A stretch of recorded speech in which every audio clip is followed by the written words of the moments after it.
Olá, pessoas, sejam todos e todas muito bem-vindos. Como sempre aqui, professor Antônio Eustáquio, apresentando para vocês a disciplina semipresencial Fundamentos das Técnicas de Exames Psicológicos 2. E essa é a unidade 3, na qual a gente vai fazer algumas provocações para vocês.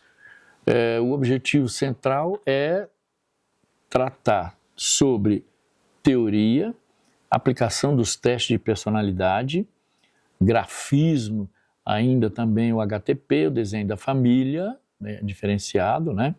Teste de apercepção temática, é o TAT, e teste de apercepção infantil, que aí é o CAT.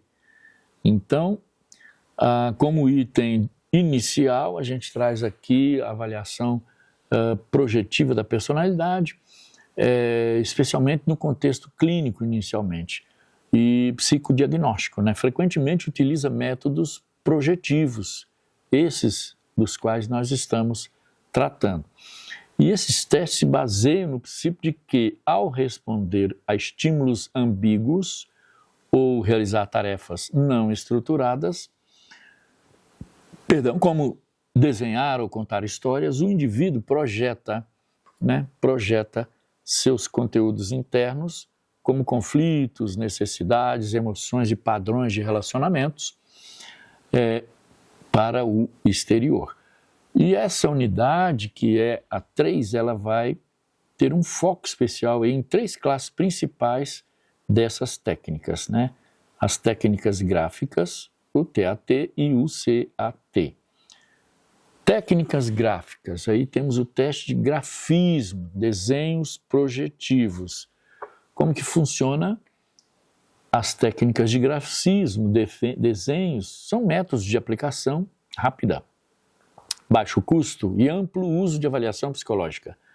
Elas solicitam ao examinando que produza um desenho sob uma instrução específica. A análise não se concentra na qualidade artística, né? Mas sim em 2 eixos principais: conteúdo, ou seja, o que foi desenhado e o seu significado simbólico; aspectos formais ou gráficos, como o desenho foi executado, uso do espaço, o traço, a pressão, aí o tamanho, né, a simetria, detalhes, etc. E por isso que quando se fornece um material para que o sujeito desenhe, é bom que o terapeuta acompanhe do início ao fim para poder observar esses detalhes, né?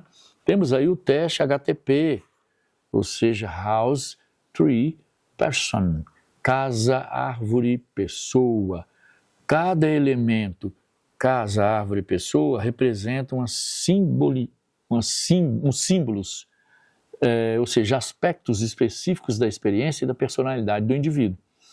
Mas é importante observar que você deve seguir a sequência: primeiro a casa, depois a árvore e depois a pessoa. Nessa sequência, para você analisar. Então, primeira folha, desenha aí uma casa; segunda folha, desenha aí uma árvore; e, por fim, uma pessoa. E você acompanha do início ao fim cada etapa do desenho.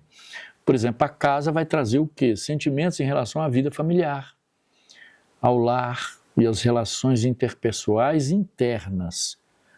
A árvore vai trazer sentimentos mais profundos sobre si mesmo, inconsciente e vitalidade. E a pessoa vem trazer a imagem corporal e o self na relação com o ambiente. Nos estudos sobre esse tipo de teste projetivo, vocês têm aí uma literatura que trata dessa questão. Tem também a oportunidade de visitar o site Satepsi, que é o responsável por acompanhar e validar testes para dizer se eles são favoráveis ou não favoráveis, ok? Vale a visita e o domínio do site. Temos aqui o teste do desenho da família.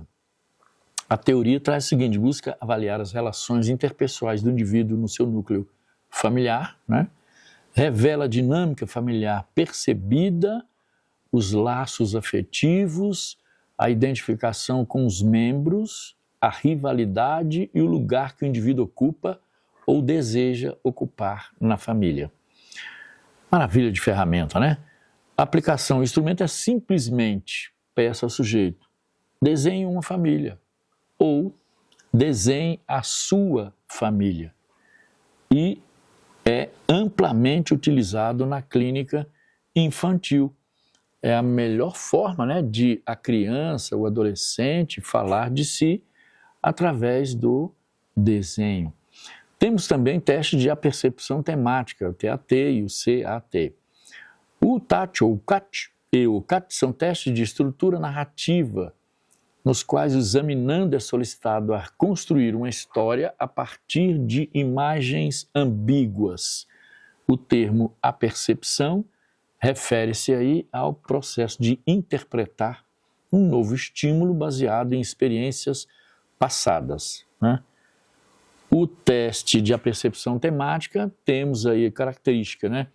Criador aqui é o Henry Murray, 1930. Estrutura consiste em um conjunto de pranchas, geralmente 30, mais um subconjunto é utilizado. Essas pranchas retratam cenas de natureza social e interpessoal. Teoria. A análise se baseia na teoria das necessidades e pressões de Murrow. Examinando o projeto suas necessidades internas, por exemplo, de afiliação de poder, ao interpretar o herói da história e as pressões ambientais, ameaças ou oportunidades nas figuras do ambiente do herói. A aplicação geralmente é o examinando deve contar uma história para cada prancha, incluindo o que levou à cena, passado, o que está acontecendo no momento, presente, o que os personagens estão sentindo, pensando e o que acontecerá a seguir, futuro, desfecho. Então vejam que é uma narrativa construída a partir de estímulos, mas que às vezes crianças e adolescentes não sabem nomear o seu sentimento e essas ferramentas vão possibilitar essa condição. Teste de apercepção infantil. Estrutura é uma adaptação do TAT para crianças, né, geralmente entre 3 e 10 anos de idade. As pranchas substituem as figuras humanas por figuras de animais em situações humanas, é o CAT-A, ou mantém figuras humanas, CAT-H. Justificativa. Acredita-se que as crianças projetam-se mais facilmente em figuras de animais, pois estes representam simbolicamente seus próprios conflitos e papéis familiares. Tenho certeza de que adultos também, viu, gente? Foco temático. As pranchas do CAT abordam conflitos e situações típicas da infância, como rivalidade fraterna, desmame, medo de solidão, relação com figuras parentais, alimentação e higiene. Análise segue a mesma lógica do TAT, focando no herói da história, ou animal ou criança com quem a criança se identifica, suas necessidades, a pressão do ambiente e a resolução do conflito. E como considerações finais dessa unidade, que é a 3, é fundamental que o psicólogo, a psicóloga que aplica e interpreta esses testes possua sólida formação teórica e prática, experiência clínica.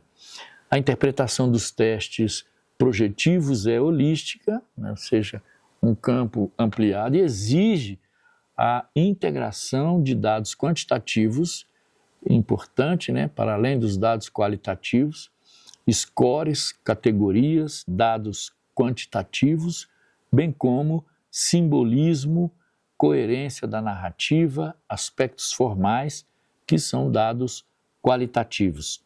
Sempre contextualizados aí com a história de vida e do comportamento do indivíduo, né? Importante.